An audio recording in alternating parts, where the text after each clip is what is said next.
You're listening to Nutrition Matters podcast with Paige Smathers, registered dietitian nutritionist. Nutrition Matters podcast explores how to approach food and your body in a whole new way. I interview people who share stories and expertise in rejecting diet culture, making peace with food, and discovering a more positive, realistic, and sustainable approach to health and well-being. I'm Paige Smathers, registered dietitian, nutritionist, and owner of Positive Nutrition, an in-person nutrition therapy practice in Salt Lake City, Utah. I offer free resources, including this podcast, a blog, and posts on social media. If you're local to Salt Lake City, check out our services and availability for appointments, and keep your eyes out for in-person groups on mindfulness, intuitive eating, body image resilience, and more. Go to positive-nutrition.com and hit subscribe if you'd like to keep in touch. I also offer online courses covering topics like the science of nutrition, mindfulness, and healing your relationship with food. Check those out at positive-nutrition.com/academy. If you like what you hear on the podcast, you can make a difference by leaving a review, sharing with friends and family, or making a donation. Thank you so much for your support. You can also find me on Instagram or Facebook if you'd like to have a little more food for thought at Paige Smathers RD. Thank you so much for listening. Well, hello there, all ya cool cats and kittens. Sorry for the silliness. If you get that reference, you get it. If you don't, just ignore and move on. We're getting silly, you guys. It's day something of quarantine, and we're just making it through. How are all of you doing? I am sorry to be a bit late with releasing this podcast. This awesome podcast with Delina Soto.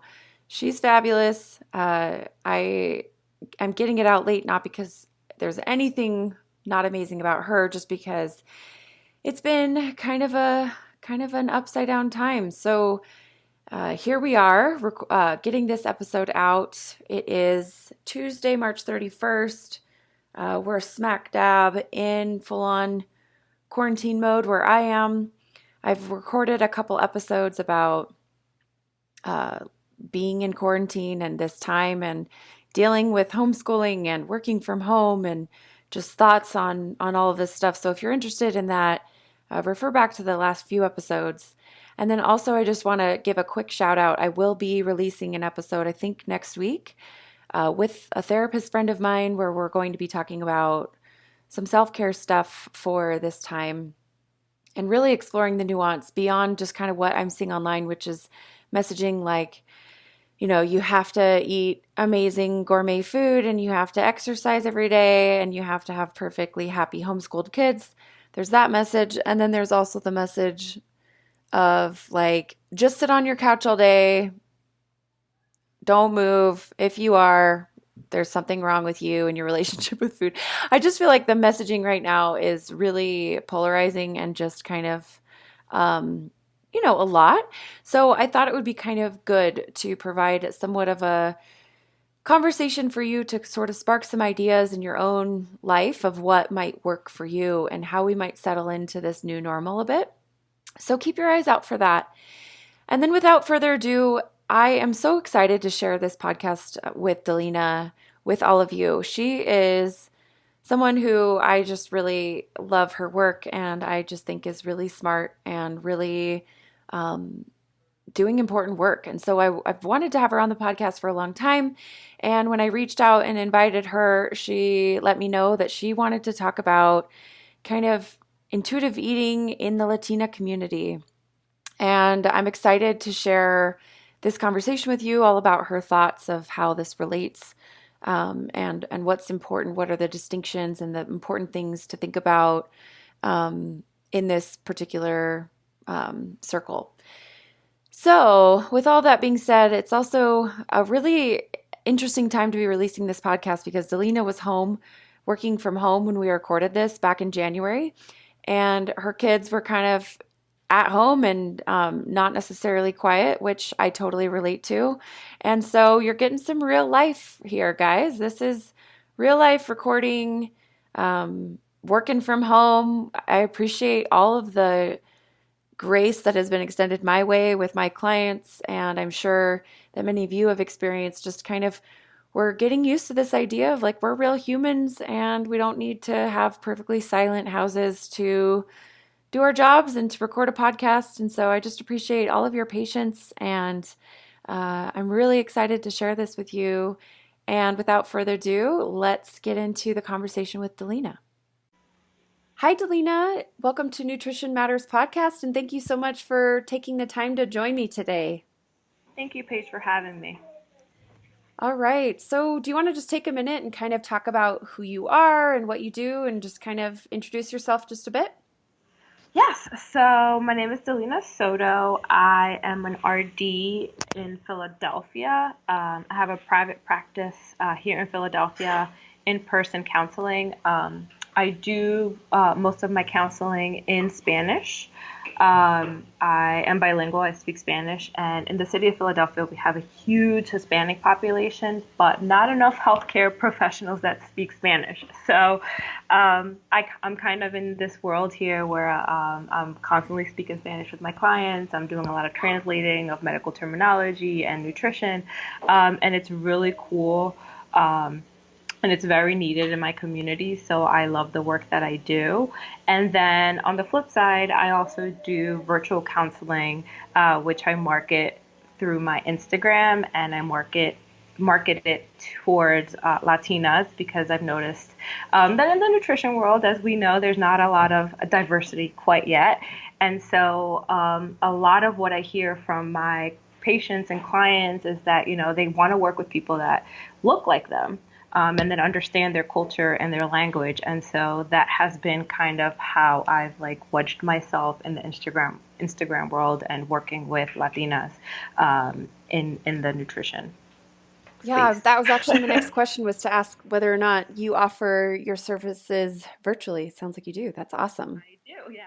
Yeah, that's so needed. And for someone to have the ability to receive nutrition counseling in Spanish, like that just seems like so much better of a way to portray the information than, trying to kind of speak in a language that maybe someone isn't their native language.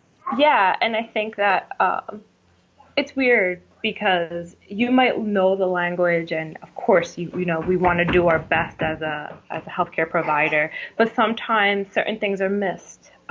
If you don't know the culture, or translating is not always um, I don't want to say effective, but it's not always literal, right? There's so many Yeah, nuances and the that's words true. and things like that that don't translate correctly. So you might say something and someone might look at you funny because they have, no idea what that means. And it's funny because it happens within the Spanish language. We are all different countries, and, one word for me in my dialect might be different for someone else. And it's funny when I'm doing counseling because I'll say something, and they'll be like, "Oh, I don't know what that means." And then it's kind of like learning each other's culture, even though we're the same culture.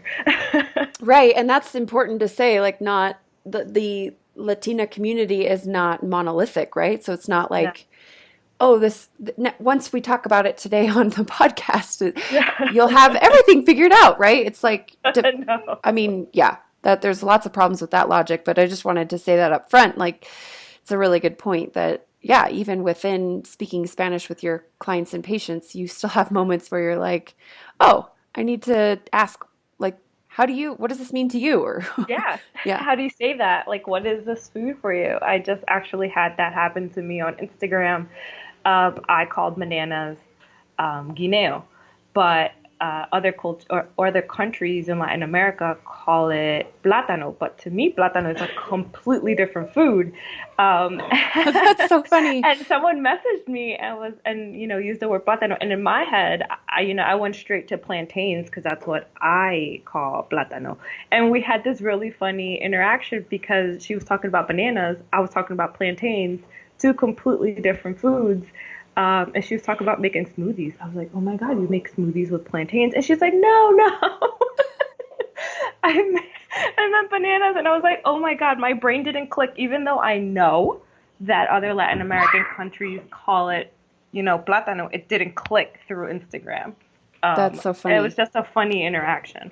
Yeah, like just a small example of how, like, even probably in bigger ways, there could be two different words for the same thing and very Yeah. different meanings, or two different Yeah. words, or the same word for two different things is what I meant. Yeah. Yeah. So, Delina, tell me about how you got interested in nutrition in the first place. Yeah, so I went to Penn State University here in PA, and I started off pre-med. Um, and my freshman year, I waited too long to sign up for like a physical activity or, gym class. And so my advisor was like, you need the credit. You need to find something to do. So she gave me like a list of things that I could, take. And Nutrition 101 was on there. And I was like, I guess I'll take nutrition. Um, and I took Nutrition 101, and my professor was awesome. And I was like, you know what? This is like where I want to be. Like, I don't think I want to be a doctor anymore. I think I want to be a dietitian. And I literally switched my major that semester, and I went like full force into the dietetics world. Wow. That's that's awesome. So one class and you were convinced. I was. I was like, you know what? This is where it's at. What did you love about it? I really love the preventative care side of it. I loved the whole aspect of being able to help people kind of like wean off disease or kind of like help them through their disease state with food. And I love food and I love eating. So I was like, this is awesome. You could do so much with it.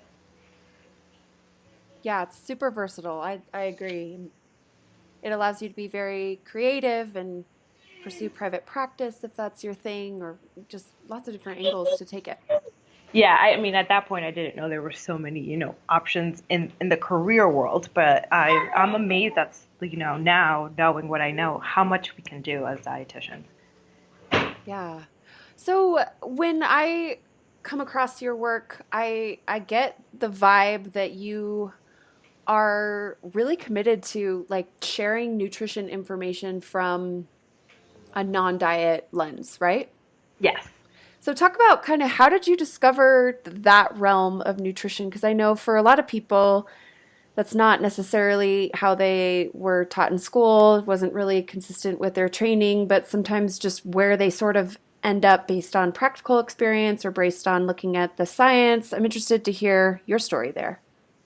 Yeah, so I think that I was always in that non-diet space, coming from a different culture, and seeing how the women in my family in particular came in all different sizes, um, and they were all healthy and still are healthy. And I, really questioned that throughout my whole education, the whole, weight as an indicator of health. But I didn't know that this world of haze or intuitive eating existed. And so I was always very anti-diet. I was always like, you don't have to, stop eating the foods that you love in order to, be healthy or quote unquote, find health. And it wasn't until I got onto Instagram, so I was like a little late to the game, um, about 3 years ago, that I started following other RDs and really learning more about haze, and health at every size and intuitive eating. And it really changed my whole approach, because prior to that I would still, cheer people on for weight loss and, I tried, in a way to help them lose weight, even though I never really like quote unquote restricted their calories or did any, you know, cutting out this certain food or that. I've never done that in my career. But if someone came in and was like, I lost 10 pounds, I would help them celebrate and would be so happy. And I think that once I started learning more about it, about this different side of nutrition and helping people with like making peace with their body and making peace with food, it kind of like clicked right away, because I think it was the piece I was missing, um, to be like truly the dietitian that I wanted to be. And That's awesome. so when I like read all the books, and I went on to like, different listservs, and I like started following all of the big RDs in the space, and um, it kind of just all like clicked together and came together. I went to Heather Kaplan's Wind Symposium last year, and I think that that's what like solidified it the most um, for me. And I was like, yeah, no, this is the way. That's This is what awesome. we should all be. So it sounds like it kind of like put like language or a voice to kind of what you knew intuitively or what you kind of have had a sense for. You were like, oh, there's actually a thing and there's Yeah. people and there's a community behind all of this stuff that just kind of felt right to you. Yes, That's for sure. awesome. I'm interested to know like um what like I love your posts that are geared toward Latinas, and I'm just really interested to hear kind of what's the response in general, right? Uh, Hmm. we we can't speak for every person, but what's been the response as you've kind of put that stuff out there specifically for Latina women or Latinas? Yeah, what's the response been about like body, your conversations about bodies and about nutrition and about dieting? What's been the general consensus so far? I mean, I haven't had any bad experiences yet.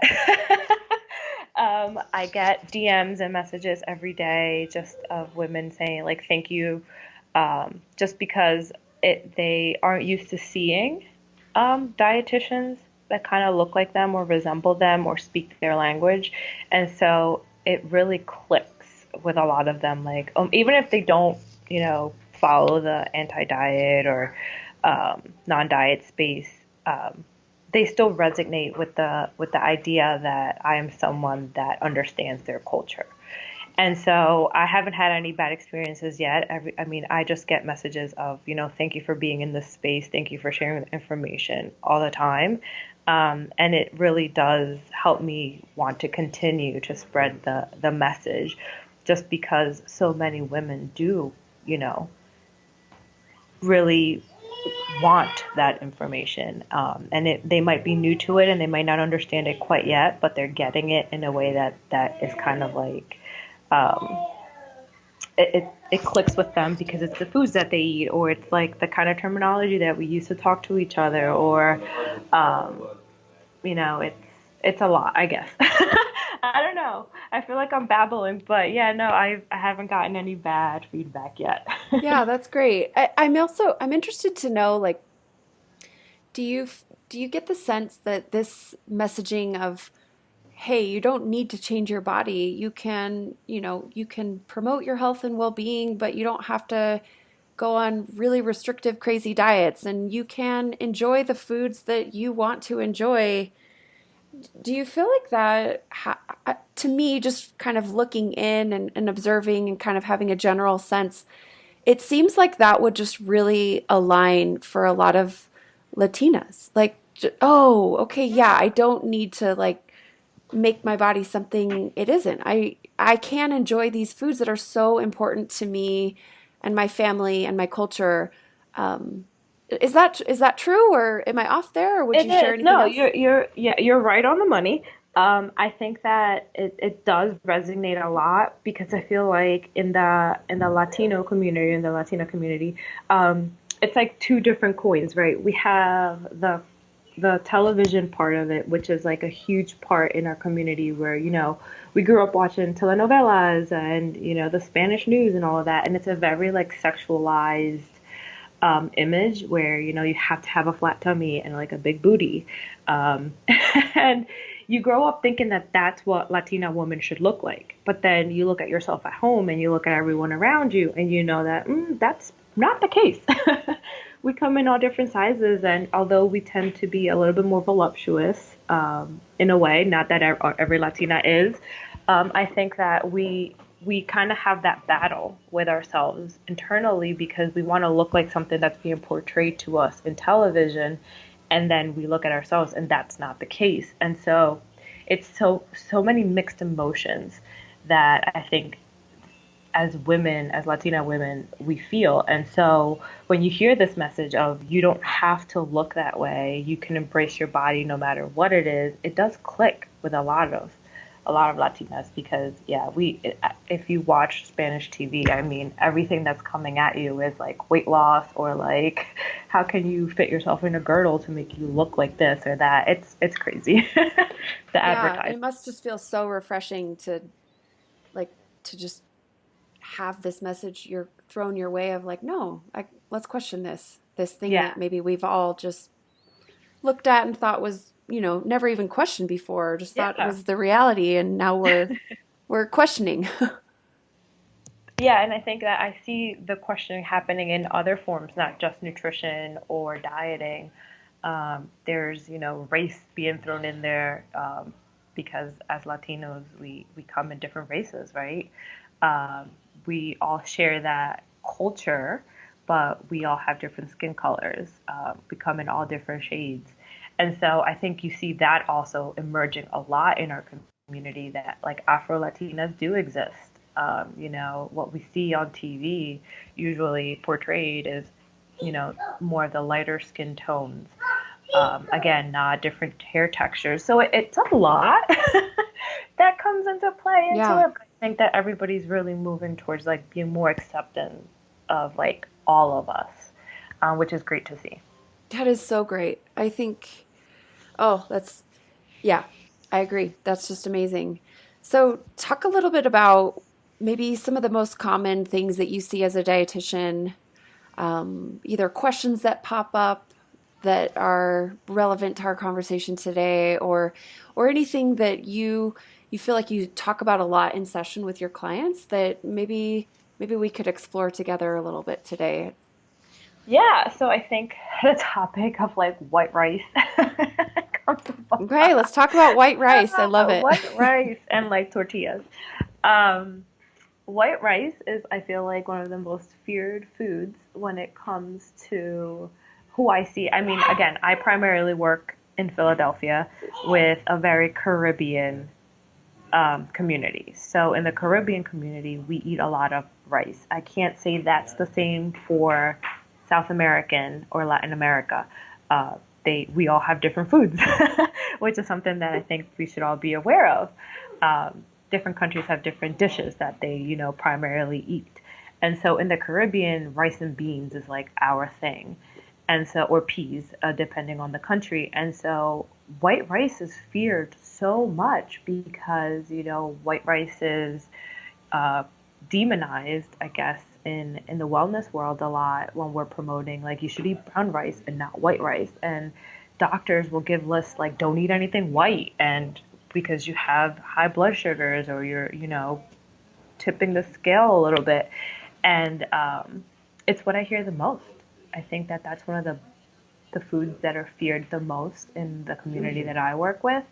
And so it's always like a lot of educating around like it's okay to eat it. Like let's look at the nutrition, differences between brown rice and white rice. Not that much. How can we incorporate it and not fear it? And so there's a lot of that going on. Yeah, so when someone would maybe come to you who is uh, really fairly fearful about white rice, like what's your spiel? How do you help kind of bring people down to earth about that? Well, I share that I eat a lot of white rice, and that's usually a shocker. Just as They're like, right oh starting my there. God. No, they're like, you eat it? I'm like, yes, I do. And I'm not a fan of brown rice. And I'm very honest with people. And I do have clients that are like, I really do love brown rice. And I'm like, that's awesome. That's great. Um, but yeah, we do a lot of comparing. I like to point out the whole like, it's only really 1 gram of fiber that differentiates brown rice and white rice. Yes, there's a little bit of nutrients that differ, but you actually get a lot of those nutrients when you add the beans to it, Right. right? Yeah. So I think that it becomes somewhat of a more of a complete meal when we add those peas or those beans, and so there's no reason to actually fear that white rice because you're still getting a lot of the same nutrition because we tend to mix it with the beans or the peas a lot, and so you're getting kind of like the same if you just ate the brown rice versus like the white rice and beans or peas. And so that really sparks their attention. And also the taste and texture of it is not the same. So a lot of dishes, even if you want to make it with brown rice because you truly do love it, sometimes they don't translate. or don't taste the same. So you don't have to be fearful of using in that particular dish white rice. And so we talk a lot about that and, making sure that you have that satisfaction with food and that it tastes good to you so that you want to eat it. Yeah, I love it. So, kind of if I could summarize that first point you made, it sounds like it's more of a zoomed out look at your meal or even your day. So, it's less about the food items you're eating being quote unquote nutritionally perfect, which isn't a thing anyway, but that's sort of Yeah. like, in people's heads that they need to eat in a perfect way. And your Yeah. point is, well, let's talk about the meal as a whole. What else are you eating with it? And is it worth eating a dish that's not quite the way you really like it or not quite the way that your grandma made it and you wished it were, more like it tasted at home. Is that worth it for a gram of fiber? Yeah, Right. pretty much. Yeah.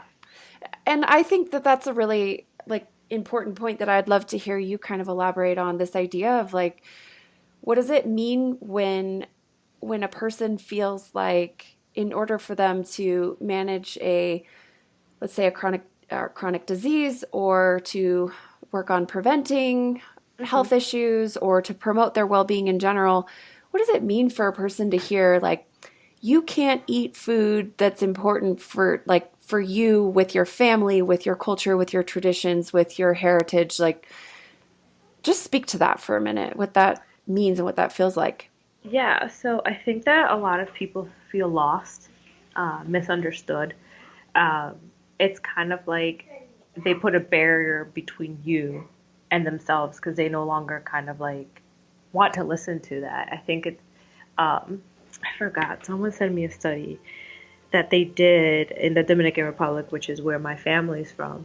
And they were looking at kind of that, and I forgot what the phrase was, but the phrase was just like, I don't even care anymore. I'm going to still continue to eat this food. And then kind of like their whole, everything else that's related to their health kind of falls apart too because they just kind of like stop caring.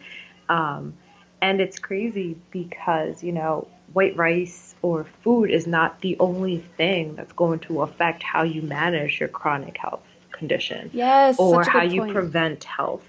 And so when you kind of start off a conversation by saying you can't eat that, you kind of lose the person because they feel like you don't care about them. If you don't care about their culture and their cultural foods, then you are saying that you kind of don't care about them as a person. And so they kind of like block you off and, you know, don't listen anymore. And I'm not saying that healthcare professionals do that on purpose, it's just the way that someone can interpret it. Yeah, absolutely. No, totally. And I love that one of your first things you said when I asked you about how you address the question about white rice, you were like, "Well, the first thing I say is I tell them I eat a lot of white rice." And like I find that kind of thing helpful so much in my work as well, like just sharing just really being honest, like, wait a minute, I eat probably very similarly to how you eat. Yeah. I love cookies, I love white rice, I love tortillas, I love pasta. Like these are some of my favorite foods too. And just normalizing, you don't need to like really the idea of cutting a food out or replacing it with something else similar but not the same. Like that's not practical or sustainable for most of us to Hmm. still do what matters to us. Exactly. Yeah. What else? What other questions do you commonly get that feels relevant to our conversation? Um, I think that a lot of people of different cultures or even people of color feel like the wellness world is not inclusive, right? Because some of the trends can be way expensive. And sometimes it feels like you have to have money in order to eat healthy or have a socio economic status that's well above what you may have in order to be perceived healthy or eating healthy foods, right? We think about like superfoods or like, how the media markets things. And so a lot of people feel shame. And it's it's not okay to feel shame when it comes to food if you can't afford it, because you can get nutritious foods, um, at any price, honestly, if you just know that. And I think that in the wellness world, there's a lot of shaming when it comes to food, and it's just such a disservice to communities of lower socioeconomic status, which tend to be people of color. And so a lot of that, it's a lot of like making that connection so that they don't feel shamed for having to go, I mean, to McDonald's. If you have to feed a family of five and you only have $20, I'm sorry, but I'd rather you eat McDonald's and go hungry. I'd rather your child get a cheeseburger and french fries than go home and not have food. And so it's making them feel better about their decisions, because sometimes, there's just other barriers.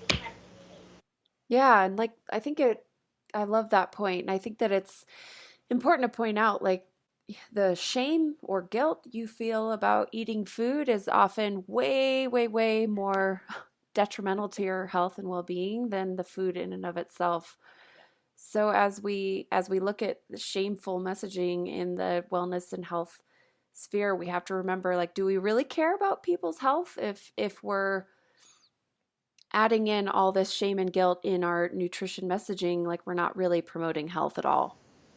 Exactly, exactly. And I think that, that usually it goes way over people's heads sometimes, because um, we're so invested in wanting to make sure that everyone is healthy. And it's like, that isn't the case for everyone. And you have to understand that if you're truly going to make a difference in someone's life. Yeah. So what do you mean by like tell me more about what you just said about like that might not be the case for everyone. Do you mean different priorities, different values? Like Yeah, I yeah. mean, I live in Philadelphia and my private practice is here, so I'm dealing a lot with people in person, that might not, have access to what I have access even. And so it's a lot of understanding that, especially in Philadelphia, there's a huge food desert issue, where, communities just have no supermarkets. There's no access to fresh fruits and vegetables. All they have is little bodegas or corner stores, where they can get, quick food here and there. But the issue is that, for instance, a bodega can try to carry fresh fruits and vegetables, but people aren't buying them. And it's not just that, they're not buying it because they won't eat them. It's just sometimes they don't have refrigeration. Sometimes there's no stoves.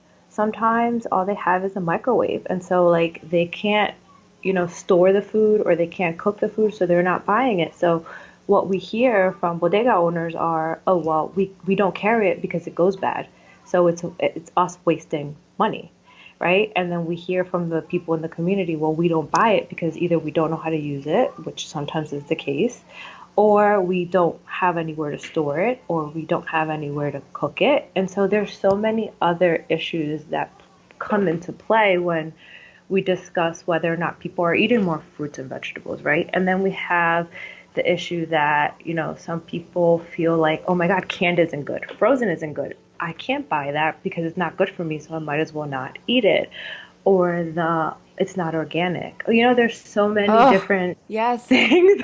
Oh, yeah, you could get me going on that because when I think what I'm hearing and what I feel so much myself too is when we make health like healthy nutrition, and I mean that in the proper term, not in the diety term, just like when we Hmm. make nutrition feel so out of reach and so specific and so only Unattainable. for certain people, Hmm. we run the risk of it just people just being like, screw it. Then that's just not for me. I'm not even gonna like make any efforts. Or Exactly. if an apple is bad because it has sugar in it, Yeah. and a Oh, Snickers bar is bad because it has a sugar in it, I might as well just eat the Snickers bar. It tastes better, right? That's the kind of yes. logic that emerges Hmm. from that It does. really out of touch nutrition advice. It does. And when you work in an urban community, um, it's you see that more, right? I think that Absolutely. Yeah. um,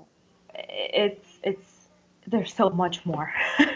I can't stress it enough. Like, there's so many other factors that aren't just food that really come into play when it comes to making a decision on how you're going to feed your family.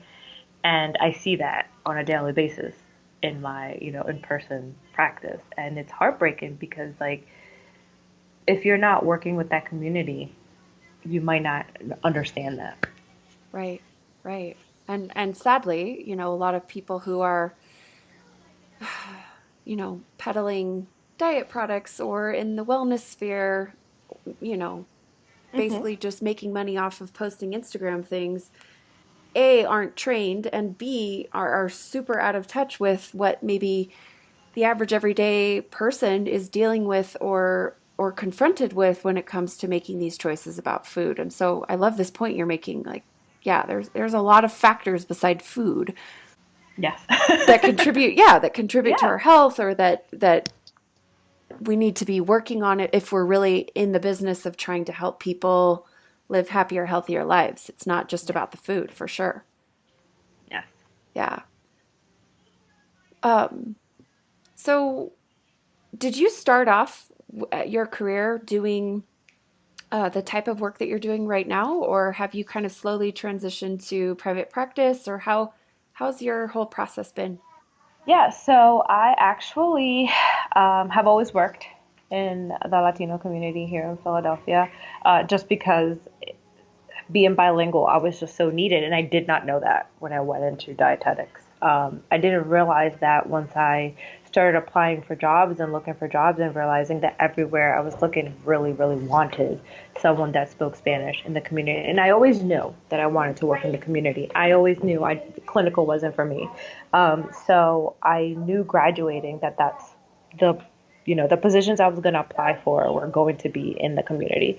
So once I started looking for jobs, I started realizing, oh my God, like everywhere I look, people are really emphasizing that they want someone that speaks Spanish. So I started off working for other companies, doing nutrition counseling in Spanish. And I was actually a nutrition educator before I got my RD because I was working on my master's and my internship, but I still had a full-time job working in the Philadelphia School District schools teaching nutrition. So I was kind of doing nutrition work, but I wasn't an RD yet. And I was actually doing it in Spanish because a lot of the schools were bilingual.